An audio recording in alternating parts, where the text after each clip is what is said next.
Well, hello, Christopher. Howdy do, Ron. What's going on this evening? Well, it's a Monday, so that must mean Monday night. It is Myths, indeed monsters, and mayhem. myths, monsters, mysteries, mayhem, marshmallows, and everything in between. That's right. So, And I would think literally, the I Tonight just Show, was just with a Cub Scout group a couple of nights ago. We were doing s'mores, so marshmallows and all the good stuff. So, nice. And tonight's show, I would say, falls under the banner of legends. Would you say that? absolutely, very much. It's kind of funny. When we started this channel, a little over a year ago, we were Monday Night Monsters specifically. We were sticking with pretty, dark and creepy legends, but it's been fun. I think branching out into doing more of the mysteries and the myths and things like that, that's what led us to tonight's show, which I believe it was actually your suggestion. Because last week or not last week, but 2 weeks ago on our last show, we of course did Risen Gods, the sort of tradition of these, dead, dying and reborn sort of sacrificial gods. And one of the ones that we threw in there as a kind of a fun spin on the topic was the God King idea of Arthur, the once and future king. And I think you were very right that it was a topic worth exploring a little bit more in depth, and that's going to be a big part of what we do tonight. Sure. Even here in America, although that's not part of our culture, the idea is so fixed within our humanity that becomes an archetype, right? What we're looking at is the idea of legend building and the idea of the hero. And I think that's really one of those facets within this genre of legends that I'm really fascinated in, because it does really connect us all together. It does, and your original suggestion, of course, was that we sort of dive into the legend, which is very sort of deep and sort of complex legend of King Arthur. And while I was pulling together, excuse me, some of the information for the show, I thought, that there are basically two sides of the coin, because the legend of King Arthur, which most people have at least a basic understanding of, is a wonderful legend, and it's one that of course, it comes from a sort of pre-England, Britain and the Roman times. But there's another English legend that is very much like a flip side of the coin, and that would be the legend of Robin Hood, who is another one of these sort of heroic, risen from humble beginnings, sort of sacrificial hero figures. And so I thought that they were nice complements to one another. So that's, of course, our topic of the evening is the sword and the bow, basically the legends of King Arthur and Robin Hood, how they tie together, where they differ, and how it is, in fact, that these legends came to exist. And so again, I think it's wonderful that we're exploring more of these world legends as we sort of spread our wings a bit. Absolutely. As we go through the night, we'll put on these lenses and filter all these kind of legends through the Joseph Campbell and Carl Jung schools of thought. Very much. In fact, it is very the traditional hero's journey, almost precisely.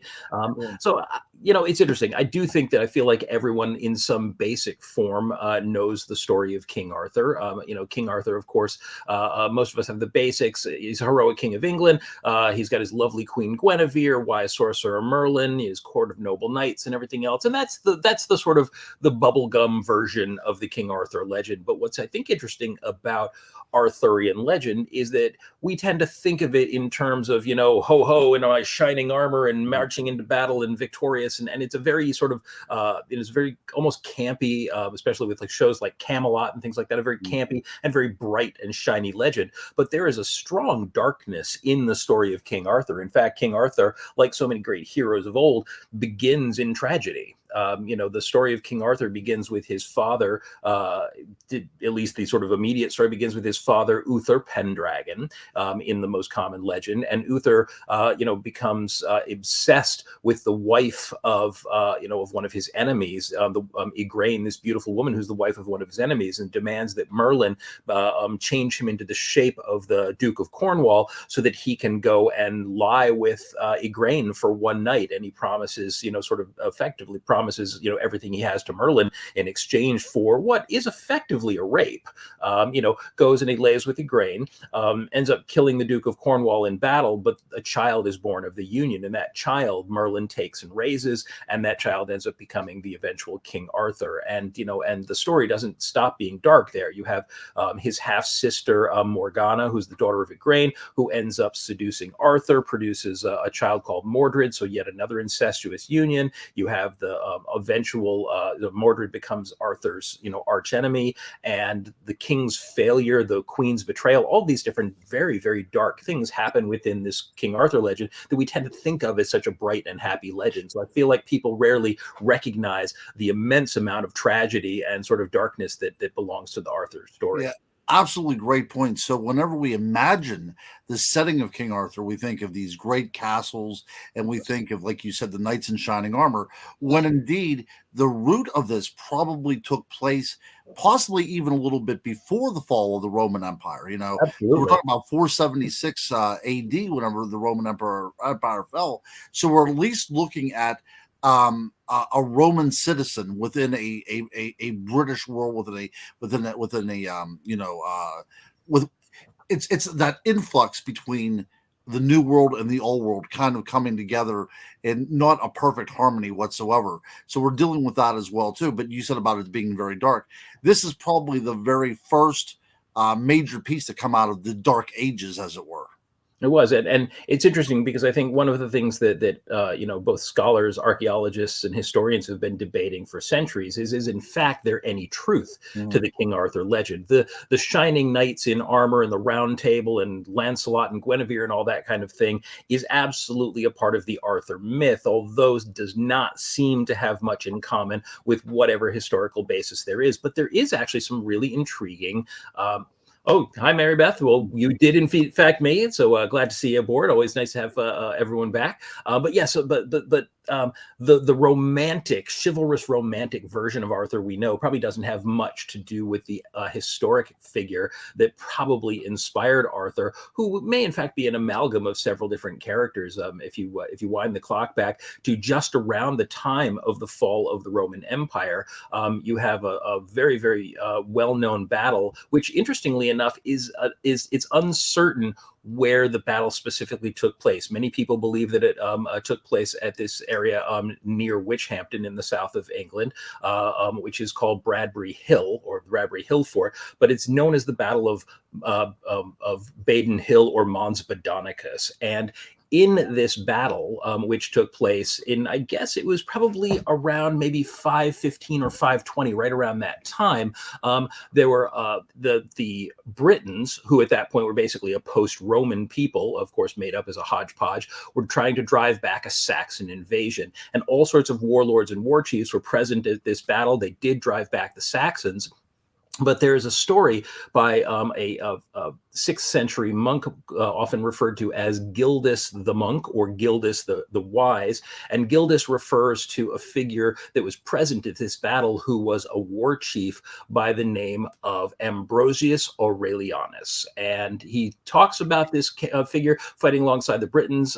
And although this character isn't King Arthur, he's going to come back and sort of figure in the story of King Arthur a little bit later on. But this is kind of the seed in many ways of what would become the Arthurian myth, is this Battle of Mons Badonicus or Baden Hill, which most scholars agree is at least the sort of the germination of the Arthur myth or the Arthur legend.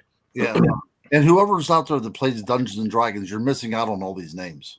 Absolutely. Some really good names actually out there. And half of them are very, very difficult to pronounce, which is even better. It always makes this sort of thing a challenge. But so this character, Ambrosius Aurelianus, is a very, very classically Roman name and appears to have been a war chief of some kind, but certainly doesn't sound anything like Arthur. But as I say, this figure is going to sort of pop up again later and has some very distinct significance in the Arthurian myth. But there is some years later an actual mention of a figure by the name of Arthur, who is supposedly was present at this Battle of Mons Badonicus. And so many, many years later, actually about 200 years after Gildas was writing, another monk called in the 9th century called Nennius refers to a war chief he refers to as a dux bellorum. And a dux bellorum meaning literally sort of a leader of war. It's not an official title. It's actually more of it's just more of a reference to somebody who led them in battle. So not necessarily somebody who was a general general or who had a specific role assigned to them, but who stepped up and led the battle, which again became very successful for the Britons as they drove back the Saxons at that time.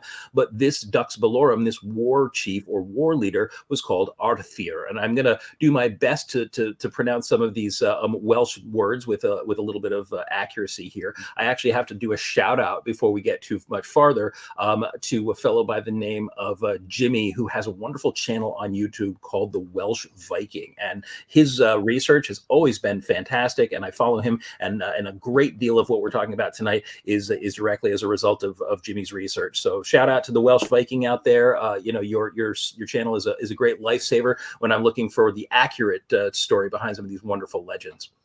Awesome.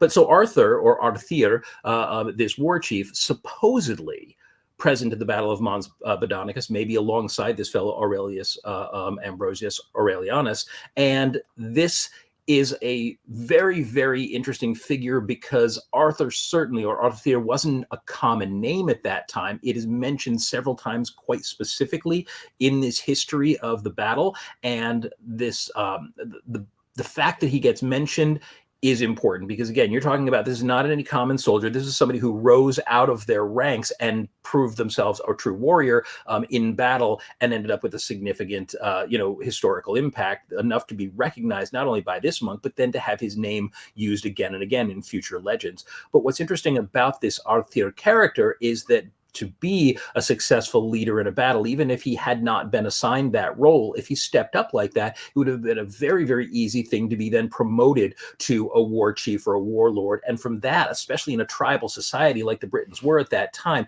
the step from that to a king-like figure, they may not have even used terms like king at that time, but to become the leader of a tribe or a tribal region would have been a very, very likely result of that. So it may be that his victory at the Battle of Mons Badonicus could have even elevated him to a point of kinghood. So you have, again, this sort of seed now of this, heroic Arthur, who would have risen to become a king among the Britons, not king of Britain, and certainly not king of England, which did not yet exist, but possibly became the sort of germ of that eventual legend. Yeah, that's a great point because there was no unified England like you were just said, and this was also not the time of huge castles either. This was the time of the motte and bailey, which were basically hill forts covered in a very simple palisade fence, and the moat would have been some sort of dugout structure, almost like a trench, and this was a very difficult time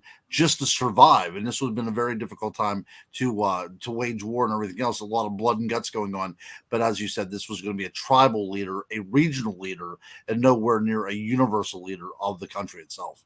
And all across, the British Isles at that point, or Britain at that point, and all the various kingdoms that made up Britain, Caledonia, and all these different, areas that were not even close to unified at that time, were incredibly tribal. And so you had war chiefs, war leaders. All of them were constantly infighting with one another, as well as pushing back against invaders like the Saxons and the Jutes, the Visigoths, and people like that were constantly invading. And so when they weren't fighting with one another, they were banding together sort of loosely to push back invaders. And so there would have never been at that stage a high king that was that sort of lorded over everyone, but to rise to a position of kingship or leadership and become a war chief in one of these tribes was no small thing. Now, even later than Nennius the monk's reference to the Battle of Mons Badonicus, which specifically references this Arthur figure, a collection of documents that came to be known as the Annales Cambriae, which is the Annals of Wales, was a compiled history made up of multiple different documents, probably not actually pulled together till around the 1200s or so, but maybe written earlier, maybe in the 9th or the 10th century. But this one also mentions this war chief Arthur, but also fascinatingly brings up the figures of Mordred and Merlin, or Myrdin, another Welsh name, which literally means a dark bird, and was probably a reference to a hawk or a falcon of some kind. But so Arthur Mordred, who we know from the Arthurian legends, and Myrdin, the great sage that we think of, the wizard from the Arthurian legends, all mentioned as present, in this battle, which is remarkable because these figures don't really start to become part of the Arthurian myth for still a couple of centuries to come, because at this point there was no Arthurian myth. There were simply historic figures, and most people hadn't even hadn't even associated these figures with one another. In fact, the presence of this character called Mordred, the presence of this figure called Myrddin, and Arthur all being here, they may not have ever even interacted with one another. It doesn't say in there that they knew each other, that they were good friends. It doesn't claim that Myrddin or Merlin was a wizard. It just mentions that they're present. But that right there it's pretty tantalizing when you're trying to find out if these historic figures exist, that suddenly to have all three of these very significant figures from later Arthurian myth placed at the same battle, in early Britain, all basically in the presence, or at least, associated with this war chief who could have rose to a position of kingship. So it is interesting that it seems like it is building the blocks for this legend to come. So we have the names and we have the characters. Now we just need a very literate poet to put all this stuff together. We do indeed. And there were a couple of them that were about to come rolling down the line. One of these was a fellow by the name of Geoffrey of Monmouth, and we're going to talk about him a little bit later on. But some later chronicles did end up identifying the character of Ambrosius Aurelianus, who we spoke earlier of, who was definitely present at the Battle of Mons Badonicus, and referred to him by not a Roman name, but a Welsh name, Myrddin Emrys, another name for Merlin. And so it's fascinating to suggest that possibly this figure, this Ambrosius figure, might actually have been the figure that was known later as Merlin. But this is definitely speculation. I mean, it's pure speculation, but it's certainly one that's very interesting. The name Myrddin wasn't completely unheard of, but again, you're placing it in context and it starts to be pretty fascinating. Aspects of the Ambrosius Aurelianus figure and an earlier war chief called Lucius Arturus, as in Arthur, Castus, may have even been incorporated into the character of Arthur, not merely Merlin. So now what you actually have is these characters or these figures, historic figures, who may actually have been jumbled together and partially been sort of composited from different figures. So possibly both Merlin and Arthur taking on, historically speaking, or rather legendarily speaking, aspects of different historic figures. And so it's almost like they were turning sort of this myth into a Frankenstein. And anybody that's ever studied Shakespearean literature or really studied history of the Middle Ages, you're going to be haunted over and over again by Geoffrey of Monmouth, because a lot of what he said was just taken as fact. So everybody since that time wrote it as if it was genuine history of England. And that's why it's so difficult to really kind of peel back that onion and find out what really was at the core. And as far as we can tell, much of the sort of structure that he created, where he started, sort of weaving this myth of Arthur the King, was effectively just manufactured, whether it was taken from a combination of these historic figures, partially from probably myths that were common among the people. So again, you've got things like the risen king myth or the risen, God myth. That was something that would have been very, very common throughout Roman Empire, throughout the, we talked about them in our previous show, throughout the Celtic lands. They were there in Britain. And so all of the building blocks were certainly there for these things. And to incorporate a historic figure into these stories was certainly not unusual. So, right. And Geoffrey, also being part of the Middle Ages, also a Catholic culture. So he was projecting a lot of his culture onto the past as well.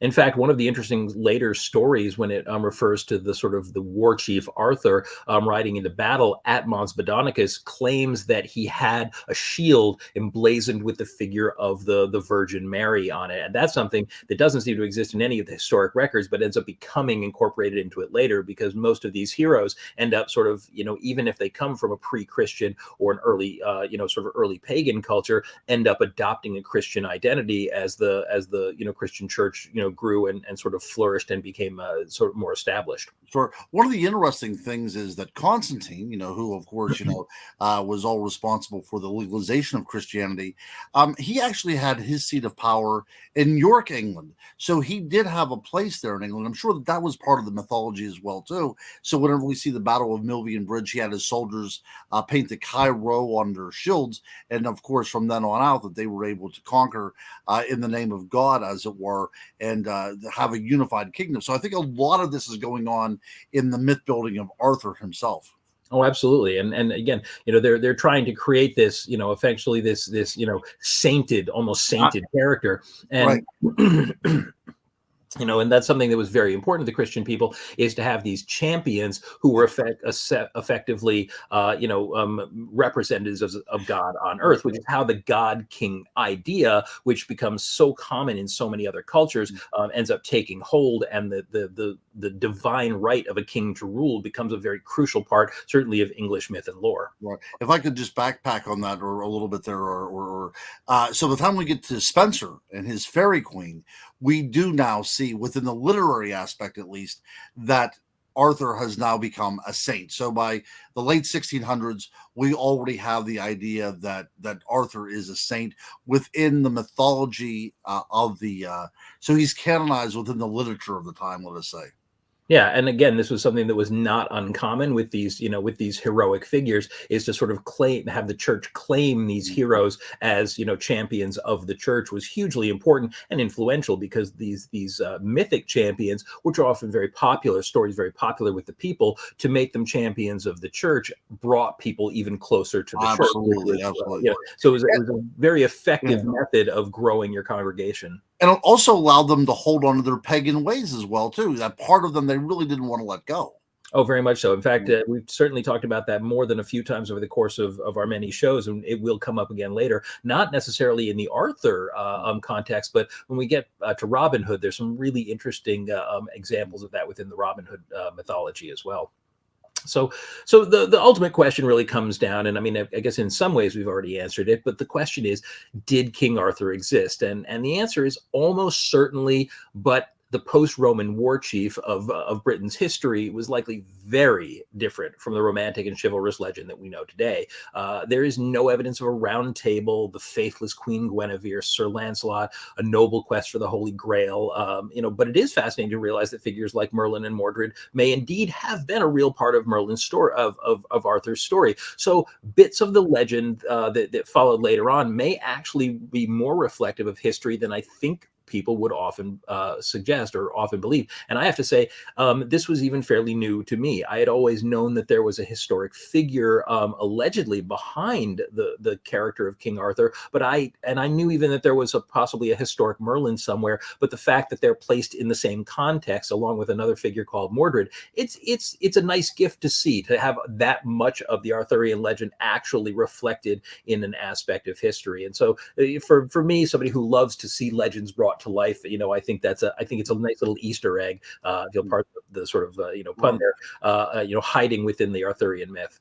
Yeah, from a psychological and philosophical point of view, if these characters and these events did not indeed take place factually, they should have. So we actually had somebody to write it up as if it did, and we're better for it. We're better for it as a culture. I believe, I think, and somebody can correct me if I'm wrong on this, I think Truman Capote is the one who said, I don't lie, I write history the way it should have happened. And I thought that, or something, I'm paraphrasing him a little bit, but I think it is a wonderful way to look at life, is that... Yeah, and before we leave, we have to understand that, too, that this made such an impact that without the Arthur legend, we would not have Star Wars. We wouldn't have all these of basic things that we take for granted within our life. No, of course, and we're talking earlier about Joseph Campbell, and for those of you who are not familiar with Joseph Campbell, he was an anthropologist, and I think was it in the 80s that he put out his his wonderful book that describes sort of the hero's journey, and talked about the way that most of these great historic and mythic figures sort of all conform to a very, very classic style of journey. You have often a tragic upbringing or beginning, often with parents, dying, or some terrible tragedy at birth, someone trying to kill you like Moses, or things like that. Disney films always seem to start this way as well, and Disney often, uses the hero's journey model, and then, grows up under some kind of a, sort of, depressed circumstance, leaves home, ends up getting into all sorts of mischief, comes into their own, overcomes some terrible, sort of tragedy, great trials, finds the hero within, and then kind of becomes this, godlike or very, very virtuous figure. And that this hero's journey occurs again and again and again all throughout human history, even in cultures that don't appear to have any connection. And so it is a very, very, sort of core idea that seems to be born or baked into the human consciousness. Absolutely, yeah. That's the reason in Kabuki theater in Asia, you can put on plays like Hamlet and King Lear and Macbeth because it still has cultural reference or relevance, even though they don't understand the references, British. Absolutely. So to talk about Mr. Monmouth again, Geoffrey of Monmouth, he was a 12th century chronicler, and his History of the Kings of Britain, or Historia Regum Britanniae, collected all these various fragments of the Arthur story. Basically, the historic figures, little bits of myth and pieces. You've got Merlin and Mordred and all these different things, and he took them and he sort of put him in his sort of blender and mixed them up with all these different ideas, and some that were entirely unique to himself. But he also utilized a book that was written right around the same time, maybe published a little bit before his own, referred to as the Prophecies of Merlin, and came up with this risen king myth, and ultimately wove the first fairly comprehensive version of the Arthur myth that we would later come to know. But the Prophecies of Merlin specifically were about, also again published in the 12th century, along with Monmouth's Life of Merlin, both associated the wizard with Ambrosius. And so now this figure, who was a historic character at the Battle of Mons Badonicus, has been almost officially referred to as now Myrddin Ambrosius, or Ambrosius Myrddin, Merlin, the wizard, the seer, the prophesier. But he's actually inspired most likely by an even earlier figure, a Welsh figure known as Myrddin Wield. Myrddin Wield he was basically called Merlin the Mad. He was a historical figure who was a Welsh bard and seer who apparently ended up going into the woods, going entirely mad, living among the animals, and then being believed to be both mad but also wise, as is a very common thing that you see in folklore. And interestingly enough, however, the literal existence of this Myrddin Wield, or Merlin of the Wild character, would actually place him about a decade or so later than the war chief Arthur. So if in fact he existed, and became a template for Merlin, he was not the Merlin or this Ambrosius figure that we would find at the Battle of Mont Badonica. So now where we have this, the schism where this possibly real historic figure may have been one of the bases of the later fictional Merlin, but not the same Myrddin that would have been with Arthur at Mons Badonicus. So it's not an easy one-to-one thing. This does not all fall neatly in line like a puzzle piece. Sometimes you actually have to struggle a bit to make these figures connect. But people do, and that's the thing, is many of these chroniclers of the time were absolutely determined to make these characters fit together. And so if they had to twist history and bend the rules a little bit to fit these characters together and create their myth, they were bound and determined to do it. Yeah, you can get a round peg into a square hole if you push hard enough. Yeah, you just need a mallet, and That's right, exactly. they had a big mallet, and they did everything in their power to make these work. Yes. It's not that that's necessarily a bad thing. The truth is that, again, these myths, human myths, are bigger necessarily than the people that they're based on, because the myths have to take on these iconic immortal concepts, and people are not more immortal. Arthur, the war chief, Myrddin Ambrosius, these different figures, they were not immortal, and they were not necessarily magical figures, even if they were great men in their time.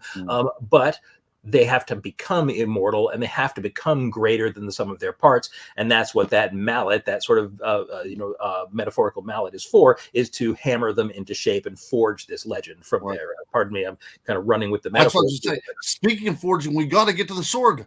Yeah, absolutely. Well, and the sword is a very big part of this, but there is one particular person, possibly greater than anyone else, who absolutely locked the legend in, and that would be Sir Thomas Malory.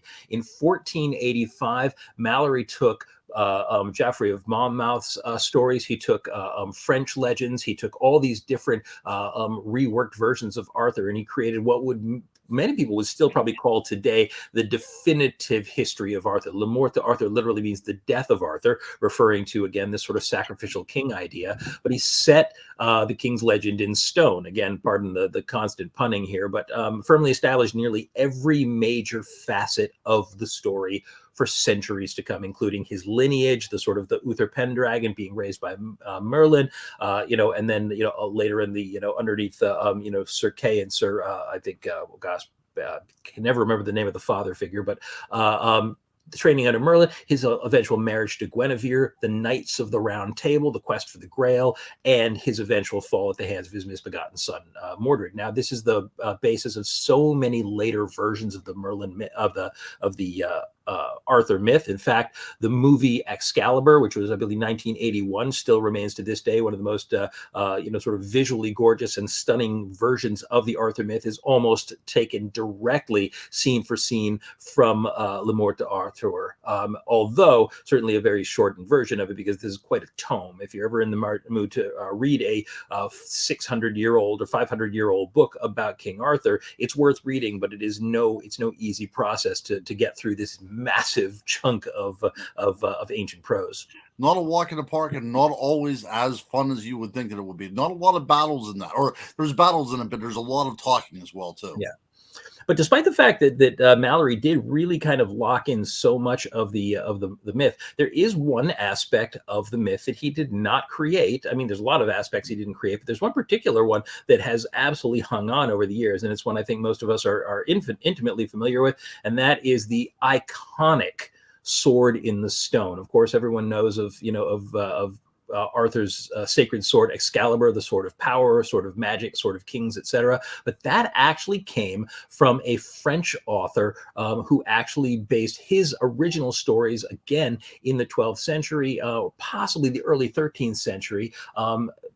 Now, he took this story and he turned it into a very, very romantic French epic. The particulars of Excalibur's origin as Arthur's sword, pulled from a stone on Christmas Day, not just a stone, but a stone with an anvil atop it. And that when he pulled the sword from the stone, the sword was emblazoned with the words that, he who draweth this sword from the stone is rightwise king of all England. At the time, it would have said Britain, I'm sure. But this was this is sort of the central heroic concept of the Arthur myth, is that this boy of humble beginnings, who has no idea that he is the child of the true king of Britain at the time, Uther Pendragon, accidentally draws this sword from the stone in a noble act, actually attempting to bring the sword to his brother who was fighting in a tournament that day, but unknowingly takes this sword from a churchyard on Christmas Day and suddenly is blessed to become the king of all England. So it's one of the most romantic aspects of the entire Arthur legend.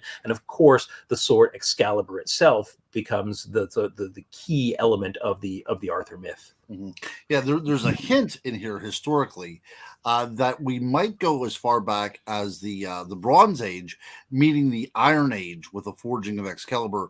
There's one particular theory out there that when we talk about pulling the sword from the stone, it's actually a memory of the actual forging of it and putting it into a mold, and then the sword comes out whole from the stone. Okay, that's a very interesting, especially if Excalibur was indeed made out of iron instead of bronze, a much more superior weapon, right?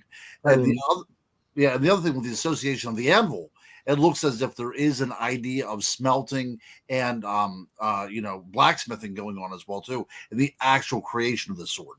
And I've heard that idea before, and it is interesting, sort of the metaphorical idea that it is specifically a metaphor for sort of creating a sword from the raw elements and everything, and it's a fascinating one. It's interesting also that the name Excalibur is a Latinized version of a much older word as well. So. In Welsh, it would be Caladwich or Caliburn, and this iconic sword is actually it's two Welsh words, the caled meaning to cleave or to cut, and wilch meaning literally a valley or a cleft. And so basically the name Excalibur, or rather Caliburn, Caladwich, would literally have meant the great cleaver, the great sword capable of cleaving something, or the great hard cleft. And so effectively the name of the sword is powerful sword, and it's funny because it may not have been specific to Arthur's sword. There's actually evidence to suggest that Caliburn or Excalibur was the French ended up calling it, was a common use word for a sword of great value or a sword of great quality, but that of course it becomes iconicized, it becomes the Right. great sword, and that by the time it's been fully Latinized to become Excalibur or Excalibur, as it's seen in some of the old French versions of it, it is now not just any sword, but the great sword of Arthur. It's also interesting to note that depending on the version you read, sometimes Excalibur and the Sword in the Stone are different swords. Absolutely. Yes. Because remember that also that Arthur is given the sword in many of the legends by this mythical lady of the lake, this goddess figure, and this again, the drawing the sword from the water. You have a very, very classic Celtic myth here with this water spirit, and so that's at odds with the idea of the sword in the stone. That the sword of kings drawn from the stone and Excalibur, the sword of power, were actually meant to be two different things. But we are getting into some sort of mythic gray area when we discuss that. But finding swords in a bog or in a pond was also very commonplace, because many people would throw, especially if defeat looked imminent, they would actually take their weapons and throw them into places such as that, so the enemy could not get their hands on that. So that's also a cultural memory of actual events as well. And that's so much of what myth is basically later reflections of things that were true once, or that actually have some kind of a deeper meaning, and sort of cobbled together to be cohesive stories when once they were just fragments. And it's how we remember. It's how we remember our past and how we remember our history. It's one of the reasons that legends and folklore are so important to us, is because they hold these kernels of wisdom, often which we lose the ability to see through the passage of time. So I believe I actually already said this specifically, but so the legendary sword name does derive from the wealth Khaled and Wilk, the great hard cleaver, but the name would later be Latinized again by other writers, and eventually Excalibur becomes Excalibur.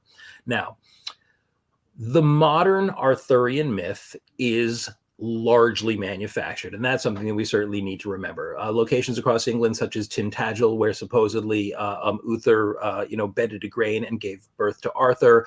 In Cornwall, all of these different figures, the Isle of Avalon, are mythic completely and don't have any direct connection to the historic figures. These are all the elements of the myth that would come along much, much later. But I don't think that in any way invalidates them. And again, these are very, very mythic, but these myths are very powerful, and the magic is important to us because, as we were just saying a moment ago, these myths define who we are. They're the way we remember important, sort of life lessons. Arthur's story, a very, very classic hero's journey, and they do end up becoming greater than the sum of their parts. So whoever this historic Arthur, the Dux Bellorum of the Battle of Mons Badonicus may have been, he may have been the seed that gave birth to this legend, but the legend has become much, much bigger, and I think ultimately, will be remembered long after we forget who Arthur, the war chief, ever was. And Christopher, looking over the history of Great Britain,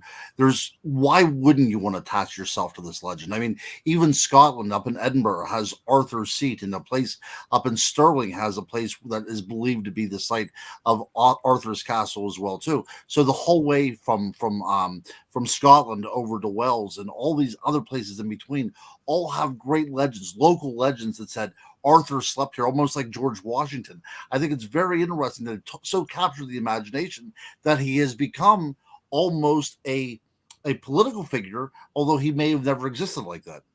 And interestingly enough, too, I mean, we talked about the risen king aspect of the Arthur story. There is a very specific reason Arthur is referred to as the once and future king, because the story of Arthur says that when Arthur, dies in final battle with Mordred, that he is carried away, to the Isle of Avalon, basically this sort of, heavenly spiritual island that really is the fairy realm, sort of carried on wholesale from old Celtic mythology, but that in England's time of greatest need, that Arthur would rise again, and that he would reclaim, Excalibur, and he would rise again to rule and to save the England from his darkest times. Well, I will say this much: England has had plenty of dark times since then, and so obviously none of them have been quite dark enough to summon Arthur from the grave. But we can always keep our fingers crossed and hope for that one. So, but before we move on, one thing that you said a couple weeks ago is very pertinent to kind of wrap up the Arthur legend. That you said Arthur is England and England is Arthur, right? yeah, the king is the land, the land is the king. Absolutely, exactly right. So we also also see this chthonic figure as well too of Arthur being placed within the very womb of England from whence he will return. And not only that, but also the idea of Merlin as well. Even though this is a pagan figure, practicing wizardry and everything, the idea that he still slumbers within a cave somewhere in England Oh yeah. is also shows that this kind of rebirth will come to pass eventually when needed most. Yeah, and the idea that, again, that these sort of carry the thread of much older religions, much older gods, into the 12th century, 13th century, 15th, 20th, and even into modern times. And when we see these, the reason that they touch us the way they do, the reason that these 1,000-year-old stories still resonate and are made again and again into films is because that old magic still touches something deep within us. And so I think that's very, very important. And very literally, that magic, that pagan magic, was Christianized to the point that it's acceptable. Yeah, absolutely. I mean, let's face it. I mean, you are a Catholic, is that correct? I am, yeah, So yeah. you guys have smells and bells like crazy. You've got the big crazy robes and incense and the wands and everything else. I mean, that's as magical as anything I've ever seen. So I agree 100%. We're keeping the candle burning. There's more awe and reverence, I think, whenever you look at it that way, though. I really do think that is the case. So next, we're going to move on to a character who actually has a great deal in common with King Arthur in many ways, and this would be, of course, Robin Hood, easily as famous as King Arthur, the famed outlaw of Sherwood Forest, who was an everyman hero, fights for the downtrodden against tyranny, against an unjust king and his enforcers. But although that description doesn't make him sound very much like King Arthur, other than his nobility, there is quite a lot in common between the two figures. First of all, both raised in very humble surroundings, although there is some play in this, and we'll talk about that in a few minutes. But both raised in humble surroundings and then become known for their nobility, their sort of inborn nobility. Arthur becomes crowned as King of England. Robin is always referred to as the King of Sherwood, both surrounded by a loyal band. And of Arthur has his knights, Robin Hood has his outlaws, the merry men versus the Knights of the Round Table, both active in fighting against tyranny. Both end up betraying and being killed by a close relative, and ultimately die beside their most trusted and valued friend. In this case of Arthur, it's usually Percival or Lancelot, depending on the version of the story. And Robin Hood dies in the arms of Little John, who holds him up as he fires the arrow, which would ultimately choose where his grave becomes. But these figures actually, despite the fact that they are polar opposites, one being a nobleman and the other being essentially a peasant, are actually remarkably similar in their myths, and both actually also have that risen king or sacrificed hero idea that later becomes very important to them. It is, however, I think Robin Hood is looked down upon a little bit more than the King Arthur myth, because while King Arthur is still very noble, and again, the knights and the swords and everything else is all very impressive and chivalrous, but when we think of Robin Hood, I think it's very hard not to think of the cliched image of the campy swordplay, swinging from the trees, brightly colored tights, etc. But just like the Arthur legend, there is a much darker aspect of this, especially since the outlaws of medieval England were often very common people that were driven to crime by unjust laws, and sometimes not just driven to crime, but sometimes just life was a crime.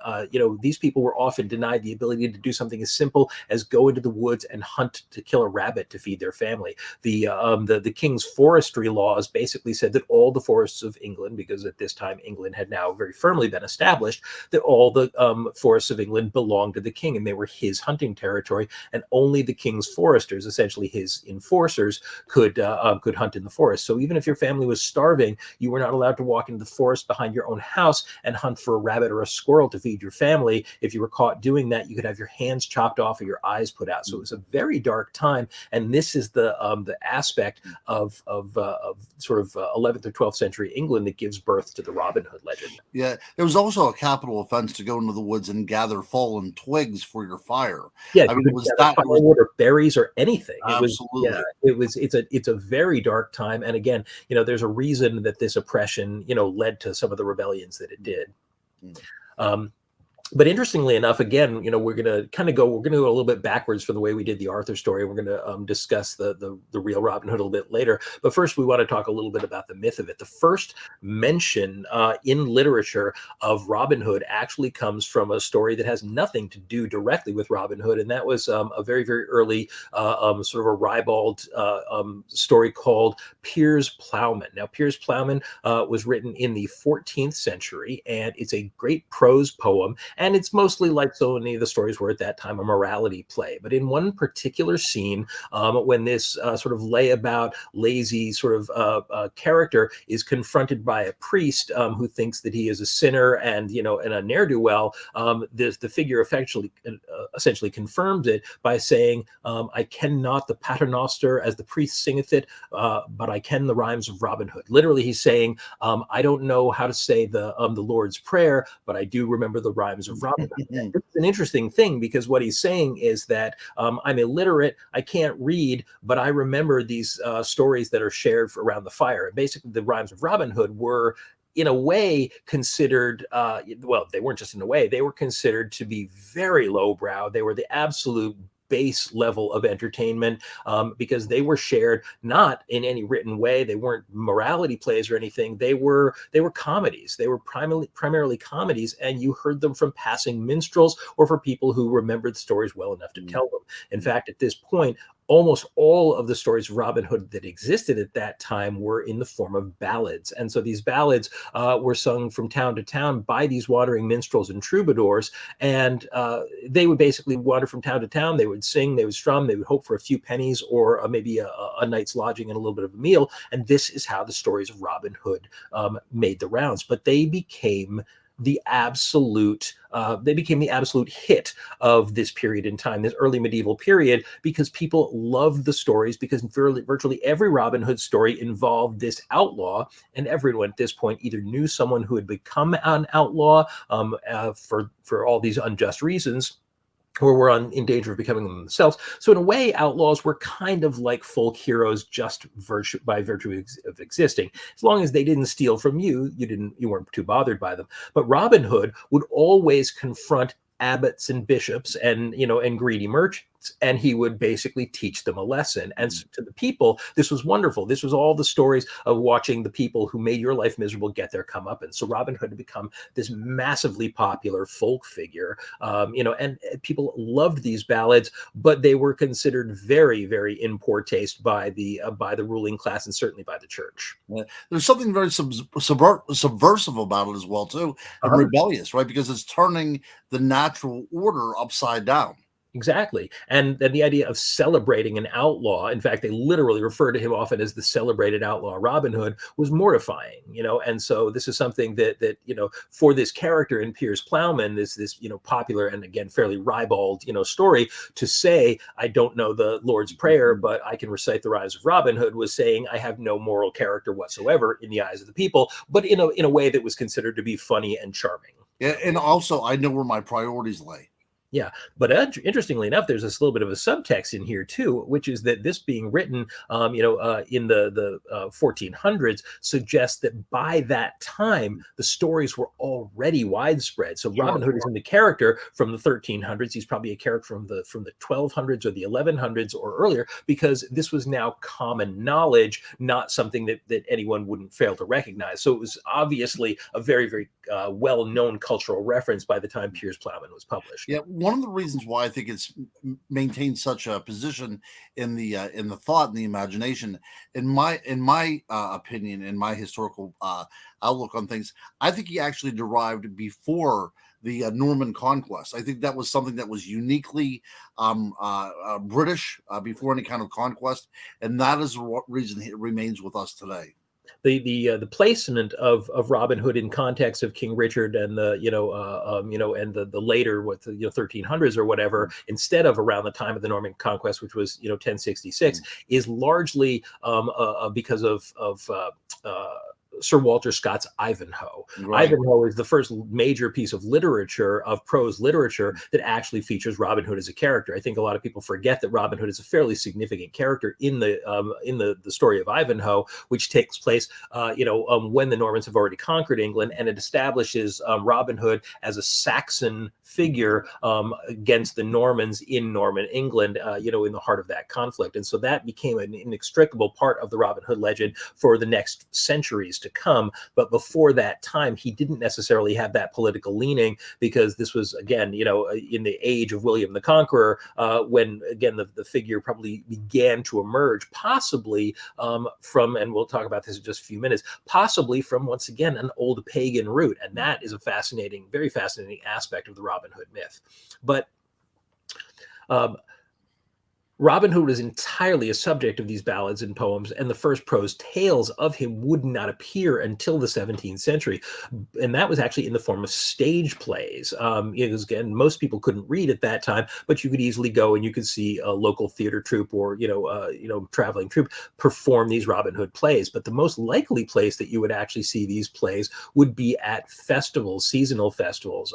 However, in the 17th century, again, around the time of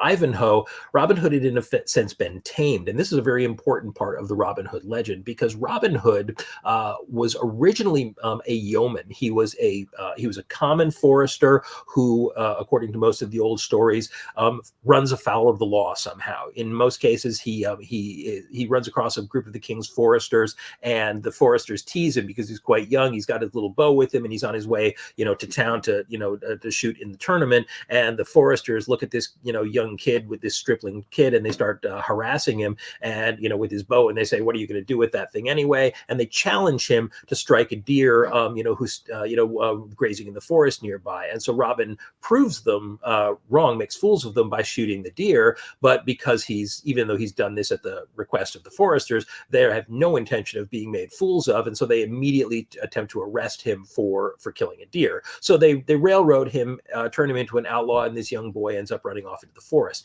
He then becomes, Robin of Locksley, which is the sort of earlier version of it.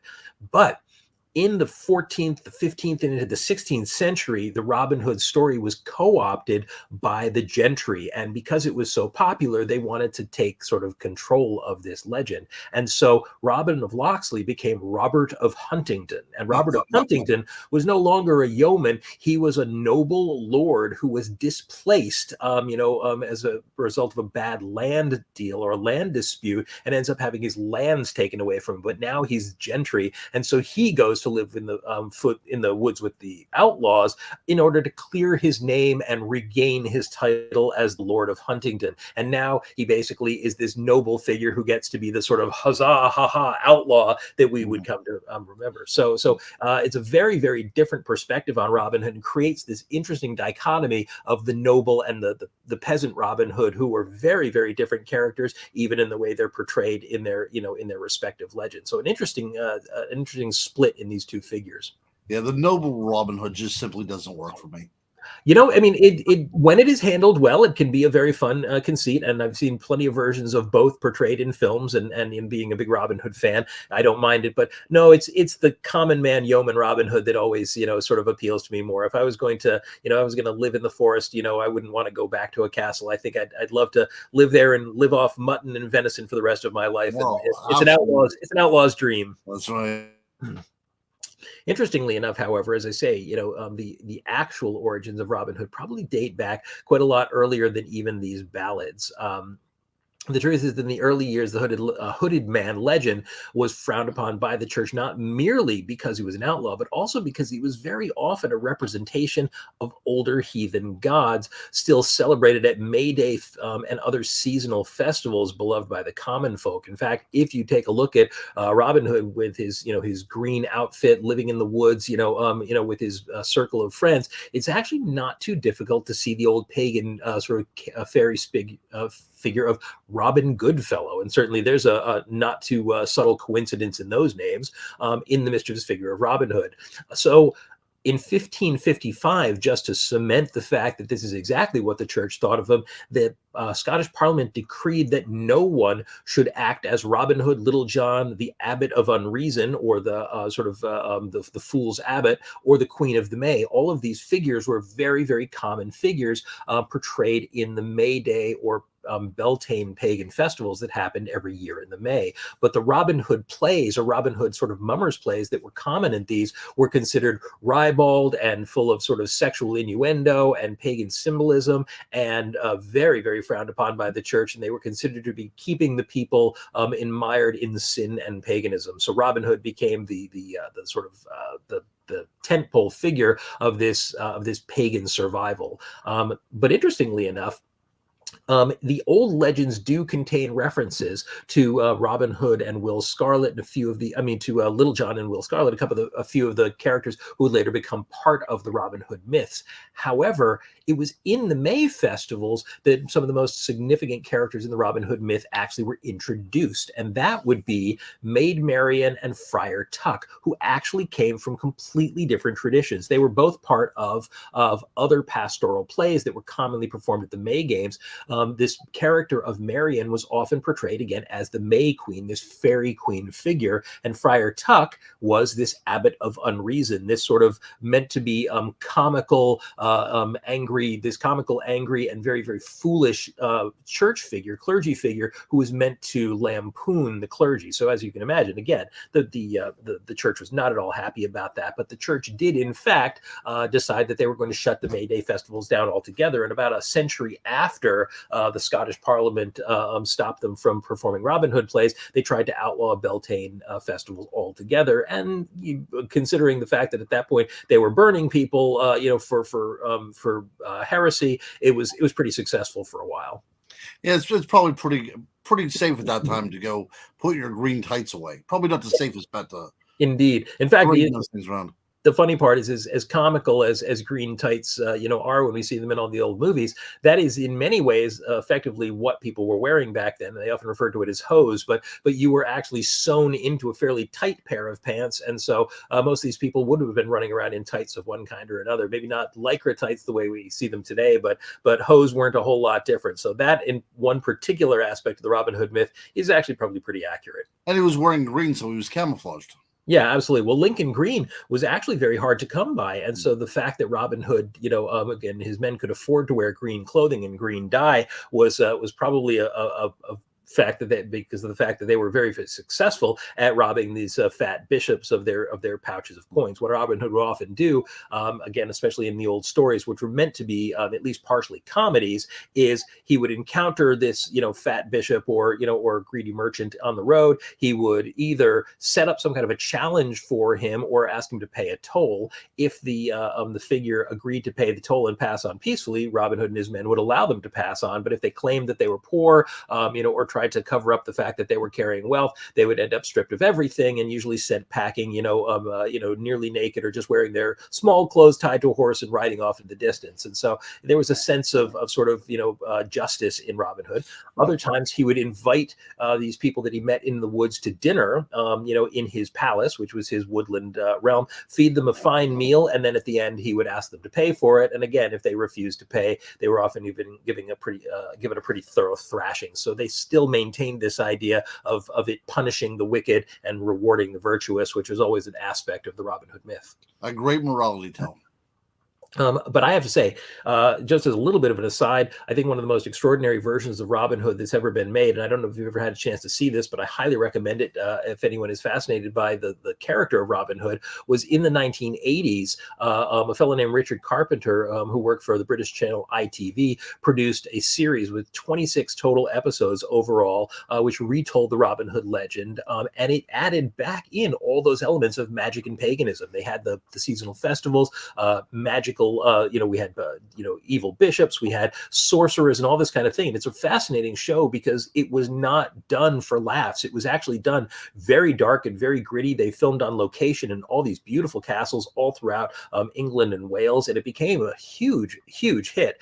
And it also did something which is remarkable, which is that about halfway through the run of the show, the main character, an actor by the name of Michael Praed, who was playing Robin of Locksley, the classic yeoman, this peasant figure who becomes Robin Hood, is killed off.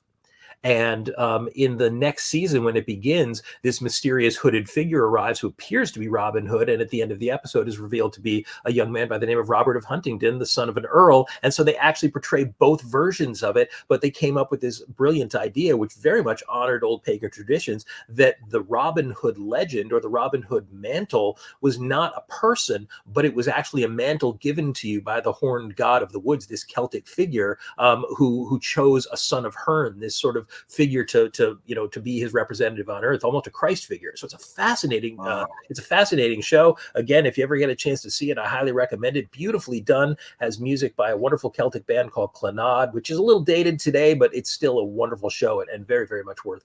I gotta check it out. So I want to make a note, folks, that we're actually at the 10 o'clock hour right now. But as this is our season finale, if you'll stick with us for a few minutes, we will soldier on and have just a few more to get through. So hopefully you'll stick around for the last few minutes of the show. Because I do want to talk about the fact that Robin Hood, although much more specifically mythic or mythical, maybe than the Arthur legend, which is often grounded in a little bit more reality, still does have some very, very interesting possible basis in history. People often ask if Robin Hood is real. We've seen the trickster outlaw of the popular ballads, the disinherited nobleman, and all these different characters. But what about the real Robin Hood? And the answer is that there may, in fact, have been at least a template for this figure. If you actually look in the surviving legal documents, and there actually are quite a few that still survive from that era, you actually find multiple references to outlaws and criminals that in some way seem to echo the Robin Hood myth. So after a fashion, the answer is yes, he may well have been real. So in the 12th and 13th centuries, you have figures such as, let me see, I'm going to actually jump forward real quick and say figures such as Robin Hood, who is referenced specifically as a fugitive that was had all of his belongings taken away. So actually sounds very much like the Huntingdon myth in that one. And that was in 1226. Another speaks of a member of a band of outlaws awaiting trial whose name was William Robhod or Robhod. And any of these and many others that still exist from that day may have in fact either inspired the legend or possibly taken the name, much as the way, I don't know how many of you have seen the movie The Princess Bride, but you probably remember in The Princess Bride, you have the pirate whose name, once again, is passed on from pirate to pirate, the Dread Pirate Roberts. It's possible that these outlaws actually took on the name of Robin Hood or Robin Hood, all of the different variations on it, in order to strike fear into the hearts of people. So they may have, in fact, adopted the mantle of Robin Hood in order to carry on the legend and become a greater, threat or a greater outlaw. So it's possible that the myth influenced the reality, and the reality influenced the myth in equal measure. Absolutely. So I like to just point out that with both of these figures, they're both medieval characters, and nowadays, I think probably as much as there ever were, medieval mythology is something that is massively popular. I think maybe it's because it's a time of great romance and chivalry. This sort of great medieval fantasies or medieval style fantasies between J.R.R. Tolkien, Game of Thrones, shows like Robin Hood. We've got all these wonderful programs, all these wonderful novels. If you walk into any fantasy section of a bookstore, so much of it is medieval fantasy and mythology, and I think it has a special romance that really, really strikes home. And sometimes people say that it is overused. I would have to disagree. I think it's really one of the most wonderful settings for mythic fantasy, and to me has always been very, very special. Robin Hood and King Arthur, both two of the most, I think, wondrous characters of ancient medieval fantasy, and with luck will continue to be recreated for future generations over and over again, as they often are. And that's a really interesting point, is that these characters don't simply stay in the medieval era. We have characters that exemplify them in later later, in later mythology as well. You were saying earlier that without King Arthur, we wouldn't have, we wouldn't have a lot of these later myths. The same is true of Robin Hood. You even have them, exemplified in superhero figures like Green Arrow, in the DC universe, or the Black Knight, who's an Arthurian figure. So they do get reinvented for later generations, and I think that's a wonderful aspect of these myths. And I think Peter Pan is perpetually playing Robin Hood as well too. Very much so. And honestly, again, you've got that Puck-like figure, this, sort of this Robin Goodfellow Puck immortal figure here, who again has the swashbuckling aspect. And so very much, I would imagine, inspired by aspects of both the Robin Hood legend and the fairy legends of old. So something that hopefully will never go away. That's right. This was a great show. I think that this was a great way to end up things, because there was it's more lighthearted. Nobody got killed. No blood, no demons. So, and I don't mind an occasional demon-free episode. So yeah, just as a quick reminder to everybody out there, this is in fact our last show of the season, which means that we will be taking our summer hiatus. Both Ron and I have a whole lot going on, and so we are in fact going on hiatus. So Myths, Mysteries, and Monsters will be back in August with brand new episodes, and of course we will post updates as we have better idea, and we will make sure that everybody knows when we are returning for the season. We are very much hoping possibly to do a summer sort of a special later on when Ron is up in this neighborhood. As some of you may or may not realize, Ron's down in Pennsylvania, and we're up here in New England, and so we don't always get together. But if we get a chance to do that, we might do a live broadcast just for the fun of it. So hopefully we will see you in August. And before we go, also, I do want to let you know that in just a few days, I will be heading out to France, to a fairly remote region of France, where I will be pursuing the legend of the Beast of Gévaudan for my upcoming book, Hunting the Beast, Tracking the Werewolf of Gévaudan. And if anybody is interested in following that saga, you can pre-order the forthcoming Hunting the Beast at ghostboypress.com. That will be coming out this autumn, probably with luck. It'll actually be hitting the stands in September. So that's the plan for that. So hopefully a few folks will check in, and maybe when we come back at the end of the season, we'll do a program on the Beast. Yeah, I'm excited for you. I think it should be a great work, and you and I will be under the same roof up at Ocean State Paracon, where your book would be available. We will indeed in this coming September, and yes, God willing, or somebody willing, we will have that. We'll have those books on the table at that point, and we'll actually be able to hand books over to one another for the first time ever. Absolutely, so I'm looking forward to it. Wonderful. So, ladies and gentlemen, as always, want to thank you so much for joining us tonight, and hope that you enjoyed this show. It was a great, fun one for us, and we will see you in a couple of months. But keep with us here on Dead Air Full Spectrum for all the other wonderful content that is coming. We've got some great new shows that are going to be hitting the airwaves very soon, and always lots of great content. And we will see you in a couple of months at the tail end of summer. So, guys, have a wonderful season. Good night. Bye.